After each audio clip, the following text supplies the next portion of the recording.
Timcast IRL will be live in Miami with Patrick Bet David, Donald Trump Jr., Matt Gaetz, and Luke Rudkowski. Join us there. Get your tickets by clicking the link in the description below or by going to timcast.com. New York City to pay over $1 billion to house illegal immigrants over the next 3 years. Oh, boy. Enjoy that. Yeah, they say with the migrant crisis in the Big Apple showing no signs of slowing down anytime soon, Mayor Eric Adams has proposed extending the city's contract with the Hotel Association of New York. The plan to house illegal immigrants until August 2026 is expected to bring the project cost since the crisis began to $1.35 billion.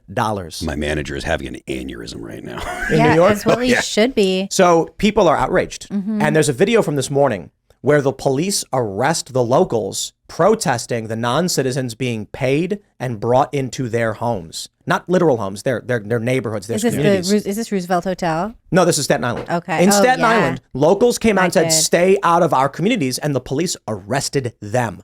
Michael Mouse is not wrong about police. Lahaina proved he's it. totally right. Lahaina proved it. Those cops held those cars there as children burned to death. And they don't. The police aren't on your side. They're the servants of the government. They don't know or care. And look, people misunderstand this. They think that the idea that a cop would do this, when Michael Mellis says, Uvalde. When Michael Mellis says 100%. that police will commit, there's no crime so egregious a police officer would not commit it, up into including the execution of children.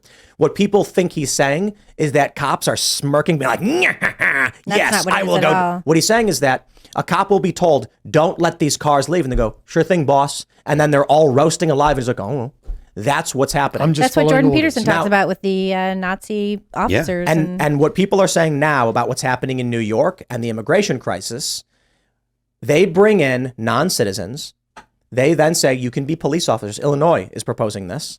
They then say, how would you like to be a citizen? All you got to do is join the military, join the National Guard. Now you have loyal people with no loyalty to the Constitution or the country being promised personal gain to subjugate anyone who would stand against them. We already have that. I mean, you can already earn citizenship if you're an immigrant. Right, but that's not my point. Yeah, My point is, if you do it en masse, we have a really big problem. I understand that.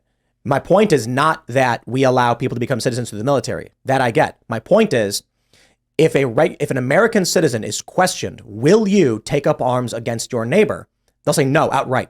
No one believes that police would do these things because the assumption is the police officers are consciously deciding to harm a child. The real issue is that the police will follow orders without understanding what the full ramifications are and just do it. But there still is a problem of American versus American. But you bring in non-Americans, empower them with law enforcement capabilities and weapons, and they'll say, I literally don't care about you at all. I'm getting mine.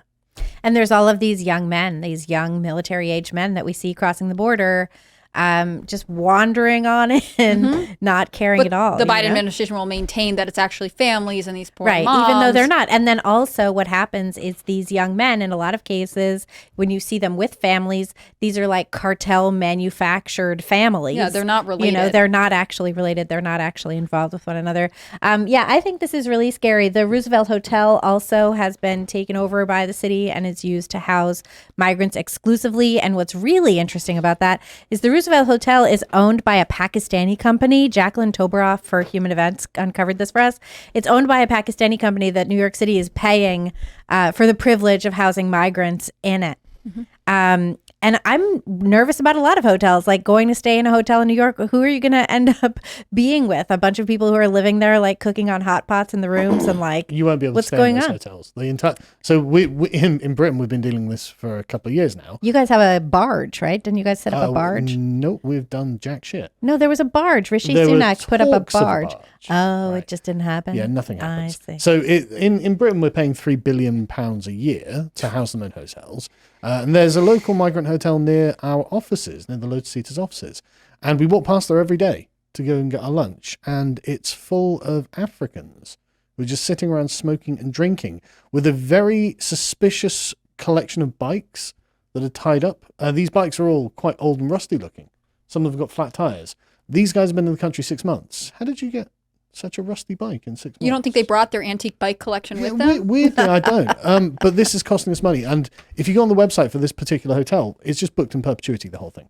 Right, so the government will just book out the entire hotel in perpetuity. So you actually don't have to worry about having to share a room with them or anything. You're in no danger of that because you're just paying for their holiday. How lovely. In perpetuity. How lovely. So are we going to we're taking our cues from Britain on this one too? Unfortunately, yeah. Really quite a shame. It's really, really annoying. And for some reason, our government won't do anything about it. But again, okay, so coming back to the previous point, what's the right plan? How are you retaking New York? Aren't we going to build a wall? Well, that's the Around New York. No, Yeah. but this is the thing. It comes back to the whole thing. You can't be asking to be left alone. They won't leave you alone. What's the plan to take New York? The plan, well, to take New York, I don't know of an immediate plan, but the best thing I'm aware of right now is to do everything we can to get the communist influence out, the globalist communist influence out of schools right now. Okay. Get out. Good. But like New York, That isn't a soon thing. That's No. decades. New York used to have, like California as well, used to be a Republican place. Like they sat there with their we long had George march. Pataki. They had a plan, and they had the money, they had the resources, and they had got the activists, they had the will to drive out their opponents, and they've done it, and they will. That will never be Republican again. Right? It will always be And this Texas kind is of gonna fall. Yeah, Texas is purple state, man, and this creeping advance has always been the plan, and they're successful. So what's the right plan to roll it back? How are you taking their castles? Have you played? And no one's got a plan. No. Man. Have you played? We need Forbidden West? Grendel. No, what we need is billionaires. Do we have what are the right wing billionaires doing? Like, I completely agree. Here's I the hear thing with so the here's much the about thing the with Millionaires. the Millionaires. Here's What about the here's- right wing millionaires? Here's what where they're are the doing. Koch brothers? Where's my money? How much money have you been given? I've been given none. Exactly. Neither have I. Why? Well, to be fair, some rich guys did give me. They're cool dudes. I want to make sure this is they clear. give you a handshake and a beer, right? Yeah. No, I've been Good given luck. $1,000. Maybe 5, 6, 7 years ago. I got, when I was just a small YouTube channel, when you had posted, I was on 100,000 subs. I did have a patron who gave me $500 a month, That's amazing. and almost a billionaire guy. Yeah. But I will say there are a handful of dudes that definitely deserve credit for pushing back. Sure. But I will also say I question this all the time. How is it that Timcast bought 36 billboards in Times Square last year? 36 that year. We had what's called the North End Domination, which is the entire North Tower. On New Year's, we were in the rotation of ads where every, I think, 90 seconds, the whole thing, except for the McDonald's. I know. I saw the pictures. I love that you had Luke Radowski on there. That's right, and Michael Malice. Yeah. And because great. I'm like, this is our push into the cultural spaces. Yeah. This the total cost, I believe, for 2 weeks of the North End Domination run with New Year's was $250,000. We are that's a lot for us. Oh yeah. And I'm wondering where all of these other powerful people, I'm not even talking about billionaires, millionaires. Yep. They're not doing anything like this. Where are the right-wing NGOs that are training activists to have a slate of arguments and instructions in order to go into institutions and start turning them right-wing? But I have a question for you. Have you played the video game Forbidden West? No. Horizon Forbidden West? I have not. Or Zero Dawn? I haven't even heard of them. Cultural reference, but I'll keep it simple for you. Sure. Spoiler alert for anybody who hasn't finished the second game that came out several months ago. The world ends. AI robots go rogue, destroy the planet. That's game 1. Yeah. Game 2, you're in Silicon Valley, Los Angeles area, uncovering more data. You discover that there was a military operation that everybody participated in. Everyone. It was they were giving everyone weapons and saying, you must fight because we need to buy enough time for our super weapon, which will defeat the AI, the rogue swarm. And so everybody said, let's go. A young woman, a hacker, discovered there actually was no super weapon. The program was actually a terraforming operation that humanity would be killed and everyone would be grinded into paste. But they needed to make sure that everybody gave their result, that gave everything they had. Because if that 60-year-old man didn't take up and fight back to buy more time, then they would not be able to build the terraforming system, which would eventually give humanity a rebirth. Right. The point was, many people were without hope and ready to just lay down and give up. And although they did not believe they could win, they needed to tell everyone, we are winning, you will win, do not give up. Otherwise, all is lost. So my point is this. I genuinely believe we've begun to make such massive cultural strides. Victory is genuinely possible. I think that's true. I also think it's important to point out, being as honest as I can, we cannot maintain the idea or promote the idea that we've lost already. We can't win. There's no plan and nothing you do will work, because then what happens? There was a viral tweet where someone said, no one is trying to solve the problems. They're only trying to get rich enough that the problems don't apply to them anymore. Yeah. And when you tell people you have lost and you can't win, then everyone says, well, then what am I doing? So look, I'm not trying to say that it can't be done. What I'm saying is, given the way that the war works now, the right is just not equipped to win the war. That's the problem. Like, we know exactly how this war can be won because we can see exactly how the left is winning it. The problem is that right has just got no organizational skills and no defined end goal. Like if the right should have some clear view of what they want the country to look like, because the left absolutely have a clear view. Yep. It's just monstrous. Well, right, and they're working to implement this, and so the right knows, or should know by this point, it needs billionaire backing, it needs NGOs, it needs an army of bureaucrats, and it needs weird, obsessive people on social media to constantly reinforce every single thing this structure does. Yep. And it needs to start consciously trying to take castles, like institutions of influence, and maintain them, actively gatekeep against left-wing people infiltrating them in return, which is precisely what they do, and make sure that you look at universities where it's something like 95% of professors are left-wing. Like that, okay, well, where's the 95% right-wing ones? Where are these institutions? The right has already lost almost all ground. Well, let me tell you about, and there's one that the DeSantis had in Florida. But let me tell you about Charlestown, West Virginia. West Virginia, the second most Trump supporting state in the country, where you have signs, not even in West Virginia, in Western Maryland, you have signs that say MAGA, Trump flags everywhere. You're in West Virginia. Sure, Jefferson County, which is the Eastern Panhandle, is still substantially more progressive with a lot more Democrats and liberals coming from D.C., but it is still majority Trump supporting. Charlestown, West Virginia passed a Pride Month resolution, and the residents are outraged and furious. But guess what? They don't vote. And so Seamus was here, and there was a large Christian Catholic procession where they protested. I don't know if it was just this issue. And I talked to a member of the city council because there's only a handful. And I said, well, there were thousands of people protesting in Charlestown that the city passed this resolution for Pride Month. And he said, they don't vote. Why don't they vote? Because conservative people on the right don't organize. They don't organize. This is what we're doing, right? We're building anti-Times Square. We're building the public square. If, I say that because it sounds awesome, but, I got to talk to Public Square if they're happy with that. And first thing we're doing is we set up a coffee shop. And that should be opening in a few months. It's getting pushed back because of permitting. It's hard to do. And second floor, social club. Timcast members, you're going to have a blast. We're going to have, like a bar. We're going to have, card tables, whatever we can legally have. I don't know. We'll see. We're working on the card tables. You'll be able to watch movies, hang out, work on projects. Then we're going to set up Cousin T's Diner. Terrence Williams going to have a pancake restaurant. We're going to do Papa Jack's Pizza Shack, family pizza restaurant. We are going to create this whole strip, which is effectively a parallel Times Square, small town, protecting the generational businesses that have been there. My goal with Cast Brew Coffee, we're working with Andrew Gruel on a franchise plan, is that we get people who are interested in the mission. Here's our plan for infiltration in all of these places. We set up a coffee shop in strip malls in every major city, wherever people live and they're interested in doing it. When soccer mom, who doesn't pay attention all that much, is on her way to pick up the kids from soccer practice and says, I need to get me a cold brew.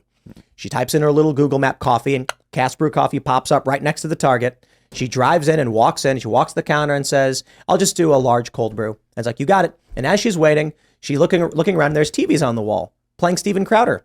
And she's listening to the conversation from these shows or Viva Frey or Trigonometry. And she's sitting there, she's getting their coffee, she goes, thank you. And she looks up and they're saying, here's the video of the Burisma scandal that no one wants you to know about. Here's Joe Biden saying he did it. And she goes, huh. And that is how we get cultural hubs all throughout the country. That's a great start. But then think about how far advanced the left are in this war. Yep. Absolutely. And I'm not, like I said, I'm not saying we can't win. I'm just saying it's going to take some actual legwork. And this is what we're doing, but I will add this. This move we are making with beginning the process by which we can franchise Cast Brew, the left has not done this. What the left has done is infiltrated existing corporations, and that's powerful. But there's something more powerful in... They're like the parasite ants. They don't have they don't have the support. What they have is clever strategy.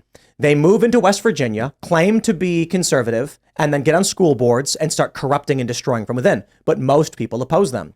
What we have is patriotism, which means people are actually willing to work on a project like this because it means something. So you're saying like, where are the ideologues who are like gonna, just get into start working on this and just dedicate themselves to winning? They're here. And we've got tons of requests for people who want to open these shops. We just need to get it's legal paperwork in all the different states. No, that's great. That's a great start, man. Yeah, but here's where I agree with you. Timcast does not have that much money relative to the tens of billions that they have. But not them. I'm saying like I don't want to drag anyone in particular right now. But there was a meeting in Austin, Texas with billionaires and almost billionaires. And I was there with some friends, and they were talking about solutions to how do we win the culture war. And the problem was these people, and I mean this in the quite literal and most respectful sense, quite literally, I believe many of them are autistic in that they have a general light sense of autism. They don't understand social cues, social issues, cultural issues. Their entire approach was technological and analytical, and they don't understand how you win a culture war. And so I'm there with some very prominent culture warriors, and we're like, guys, listen, okay? I said, you want to win the culture war? Someone needs to just give Michael Malice like $10 million a year and just say like, you are unleashed. Can you imagine the damage to the left Michael Malice could do with funding? It would be brutal. That is a huge thing, though. I mean, money is a huge part of it, because conservatives need to be okay with losing money in order to win elections and win culture. And right now, conservatives, for the most part, are not.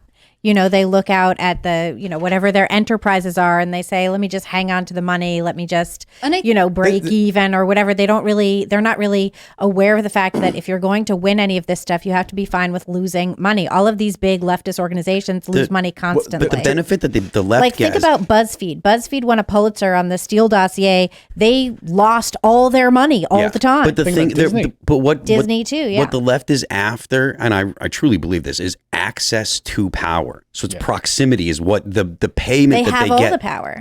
But that's why they can lose the money. That's why BuzzFeed can, because BuzzFeed doesn't care about the dollars, because the only thing money is good for is exercising power, right? Nobody wants money just because they have money. Nobody wants dollars for dollars. Nobody wants pounds for pounds. They want money because it facilitates exercising power. So if you can, look at how much money Burisma spent on Hunter Biden just to get access to his dad. So what they're doing is essentially they're foregoing the actual cash, like BuzzFeed forgoes cash to be in good graces with people in positions of power. And right now the right doesn't have that. Like the right has, there's the only person in a position of power, not in the government, but the only person in a significant position of power that a right-leaning person could go ahead and try to get access to that could help them would be someone like Musk or maybe Joe Rogan. I would argue too that there are conservative billionaires, conservative wealthy people who sent their children to liberal elite institutions and then are influenced to not speak out. I mean, I know personally from when I used to work as a fundraiser, there are a lot of conservatives who are saying, well, but my kids would be so upset if I donated to this or if I did that or the other. Yeah. And so you have this family pressure to not do anything. And I think that is sort of the cowardice we have to shed moving forward. I think ultimately there are a lot of reasons why people want to hold on to their money. And especially if you lean conservative, you tend to be family oriented. So probably you want to pass down your money to your kids. But if your kids are all voting for Joe Biden, maybe it's not good enough to hand it to them. Maybe that's not worth the investment. That's not a good plan. You'd be thinking, why has my child become a communist and I'm a Republican? What have I done wrong? Who has done this to them? Surely you want to take revenge on that person? Surely you want to be like, right, I'm going to make sure that person never works again, right? How dare you do this to me?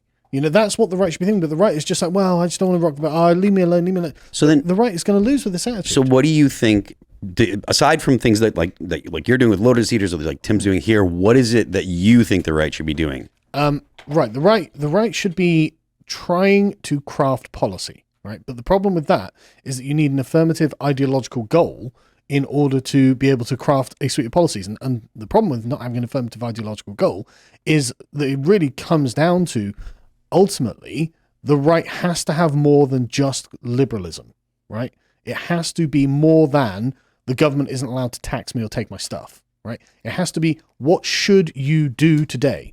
What should you do?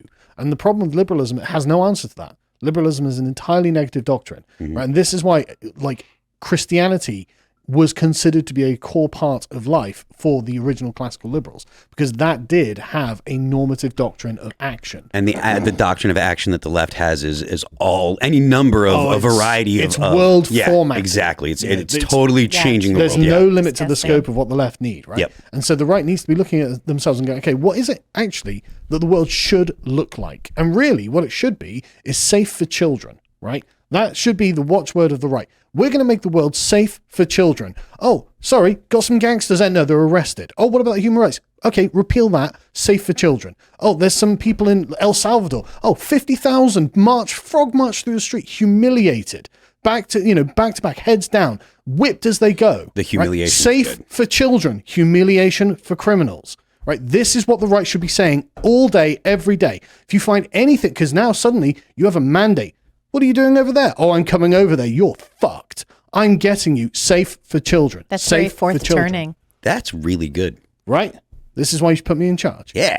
I'm telling you, I'm just saying. Are you looking for like a specific That's like position a or that's just like general? a Just dictator generational for, perspective. Just for a year or two. Well, I've I got the think- problem You could sorted. get things back on track. I think in the spirit of the goodwill of our neighbors across the pond, when we look to this culture war and we seek an ally akin to the French that intervened on our behalf, perhaps it will be the British. Perhaps it will Maybe. be I'd love it if it was the case. It's not going to be because we are so fucked. Wouldn't it be cool if we Yes, could be like the British are coming and it wasn't like making jokes? Yeah, the British are coming. It would be nice, but this has to be the right needs its rallying cries, and I think making the world safe for children is a really great one because it encompasses literally every aspect of life. Yeah, that's a good one. Like when I was a kid, man, you would just go out. You would just go out. You would just go, and your parents would be like, "Look, get out of the house. I don't want you around. Yep. Come back when it gets dark, or you're hungry, right?" Have you And read the fourth turning? Have No, you I read haven't, this? no.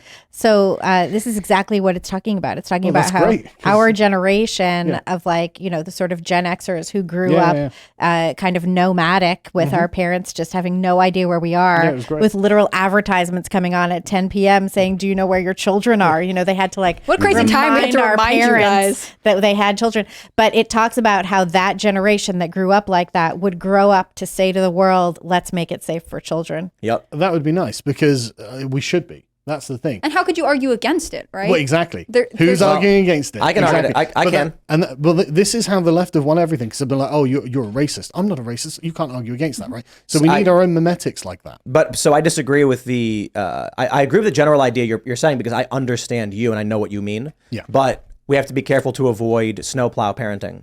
That helicopter thing. and Creating a soft Sure. generation of weak kids who are scared of everything and scared of their own that skin. then, but that right then now- make, we, No, then, no. that But then that's make what hard happens. times, Yeah, right? That's with the us, fourth right? turning thing. But he's talking, when he says safe for children, he's saying it should be safe for children to be in the world. Helicopter parenting means that you're protecting agree. your children I'm saying constantly. I so, know what Carl means. Yeah. and I understand and, Carl. and it's a but- perfectly good distinction to make. But Yeah. Phil, you're exactly right. It's safe for children to go and explore. Yeah. Right. They're not going to get kidnapped. They're not going to fall into a gang. They're not going to Yeah. get drugged up. They're And not it gonna takes- get But they will whatever. stub their And toe. it takes... Oh yeah, they'll fall out of They loads will of break a trees leg. and fall out loads of loads. They will get takes- Oh yeah, I fell throw out of back loads of here trees, and man. there. It takes fathers that are capable of violence to protect their society in order to make it safe for children. And that That's like the means whole that Twitter you thing. need men. Thanks for watching this clip from the Timcast IRL podcast. Hang out with us live Monday through Friday at 8 p.m. and become a member over at timcast.com for uncensored, members-only shows exclusive. Thanks for hanging out, and we'll see you all next time.